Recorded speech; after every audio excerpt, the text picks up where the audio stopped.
Subsidies and monopoly power. This is meant as a supplement to the subscription economy, my half-serious take on where policy is likely headed, spearheaded by larger and more strictly allocated government expenditures. This video covers some basics behind subsidies, and what it means for a market to have forces coercing either the supply side or demand side in our domestic market. Various markets like housing and food, generally deemed necessities, have programs that involve currency being paid to producers or consumers in order to, at least in theory, improve outcomes for those participants in the market. Let's begin with the general demand side example. Here's a market for homes, a few homes, on Mediterranean and Baltic Avenue. The Chief Foundation, something I could afford, sort of.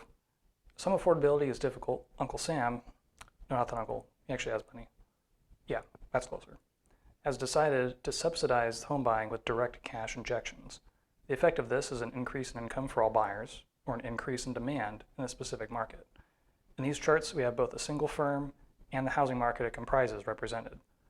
For the chart shown, the effect of a subsidy on price and quantity supplied is that both will increase, although to what extent depends on the elasticity of supply. More to come on that topic later on.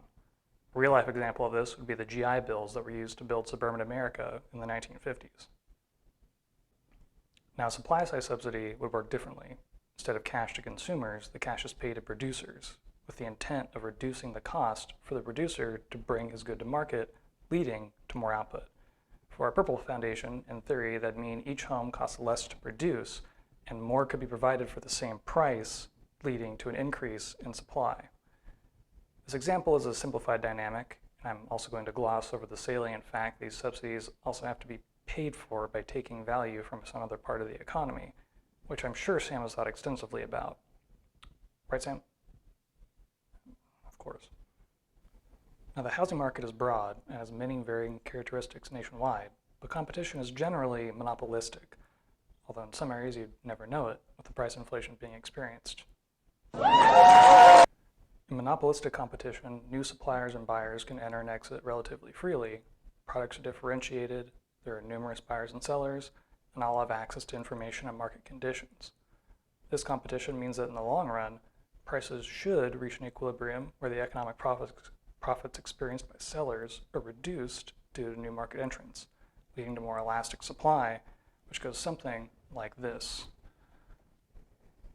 Purple Foundation supplier produces where his marginal cost equals his marginal revenue. Won't show how that derivation is originally derived, but that is how these firms operate. At this point, they would sell, we'll call this P1, and produce at Q1,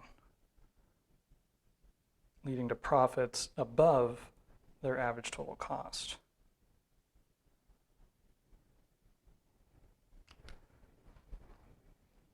Depict this as the green square, green rectangle. These profits encourage new market entrants.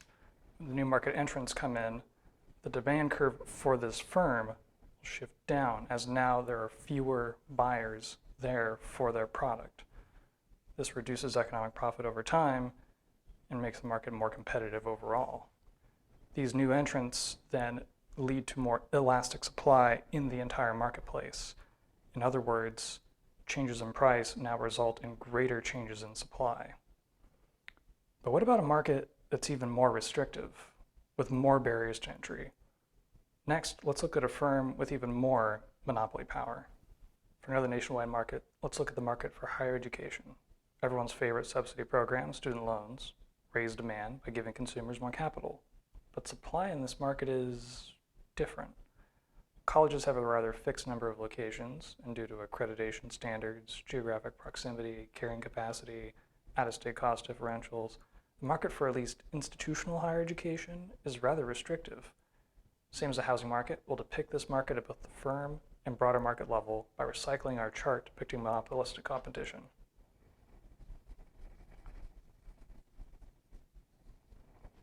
Okay.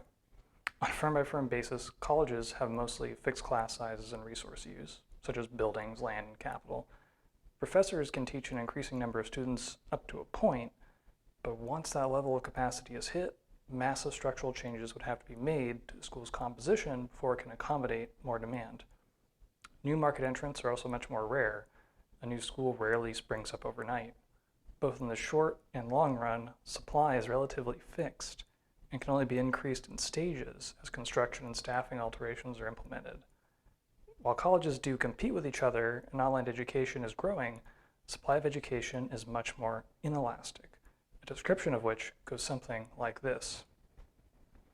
A firm in the market produces where marginal revenue equals marginal cost, earning these economic profits. But this time, market entrants are much more rare, and as the demand for higher education increases, there is not an increase in market supply to meet that demand, leading to ever-increasing prices that the firms in the market can charge. In the broader market, this makes the supply curve much more vertical or inelastic, meaning that changes in demand lead to big swings in price. So why discuss this? And why connect it to my previous video depicting a less free economy?